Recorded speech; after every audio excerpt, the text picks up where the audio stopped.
Edpuzzle is a great formative assessment tool that we have available in our district. Teachers can sign directly into Edpuzzle at edpuzzle.com, and you can sign in with your district Google account. Once you've done that, you can check and make sure that you are in the right account. You'll see your name up there. You won't see some of these other options that I have, but when you select your name, you should see Robbinsdale Area Schools as the plan, and it'll say your school is pro. If you don't see that, it generally means that you are not in the right account. So that's one thing to check early on. Sometimes if you've been to multiple schools, you might see some options here, and you can change to your current school. You can at least try that. If you run into problems with that, then you may need to put in a support ticket. One thing that's important to do in Edpuzzle is you certainly can go to the Discover area. You can find all sorts of different options. But when you find things you like, or if you create a new Edpuzzle, you want to start organizing the My Content area. And you can access that on the left side, My Content. And you're able to add folders and playlists. This is important to do here in Edpuzzle.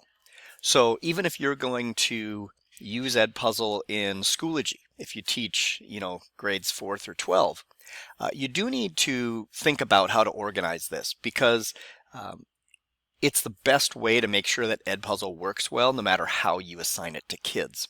So in this example, if I look at this folder, Exploring College and Careers, there is one video there. And so I'm going to go through, like in Schoology, how would I assign this video to my class in Schoology? So the first step is making sure you're in the right Edpuzzle account and that you have some organization here. You're not going to create a class. Some people do that, and that can cause a problem. You want to make sure everything happens from Schoology other than organizing your content. I'll jump over to Schoology. So here I have a unit, and I want to add an Edpuzzle in here. You could certainly just click Add Materials in Edpuzzle, but then it's going to go just to the bottom of my folders. So if I want to go ahead and put it directly where I want it, then I can go ahead and just add it here. I'm going to go ahead and just hover. You can see that little plus sign. I want this Edpuzzle to be in between this assignment and this assignment. So if I go above that, I see a little dotted line, and I will get the whole Add Materials menu, and I'm going to choose Edpuzzle. The first time you do that in a course, you're actually going to be creating a class. So, for this class, I'm just going to say College and Careers Edpuzzle. And you can go ahead, choose a grade level if you want. Don't think, I'll just choose 9th grade, which is the youngest grade. Subject, in this case it's careers, so I don't know if there's an option for that. There's a lot of options. I'll go ahead and just pick the other option there. And then the Create Class option highlights. I'll do that. So now, if I close this, or let me hop over to Edpuzzle and just show you what happened there. If I refresh the screen here, do you see now I have this class that appeared in Edpuzzle? So that came from this Schoology integration. In fact, I'm not going to assign anything in here, but I just want to show you that if I click on that, I even see the little Schoology icon there. So not going to mess with it here, but I do want to show you that that integration with Schoology triggered that.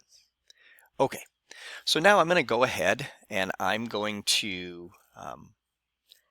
assign something. It'll show you your folders right here. So you could certainly just look for something. I want to go ahead and assign this one right here. And next.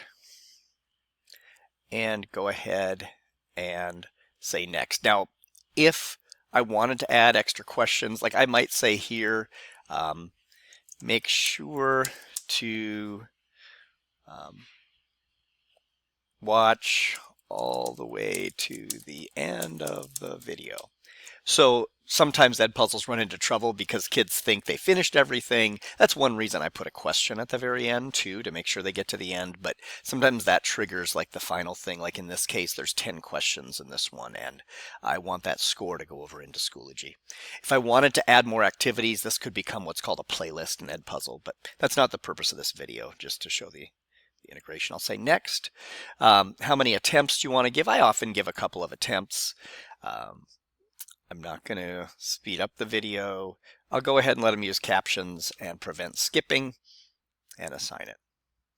There's going to be one final step. So here you can see there it showed up right there. There's no due date or points or anything, even though there's 10 questions. I do need to do a final step, which is to click the gear, go to edit, and then I'm going to leave all this stuff alone because this all comes from the integration setup.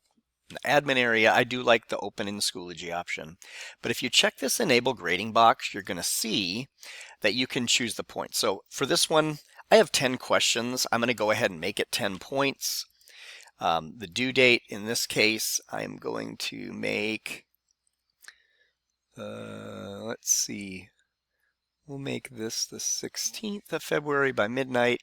You need to choose a grading task. I do want this to be formative, and so then I am all set.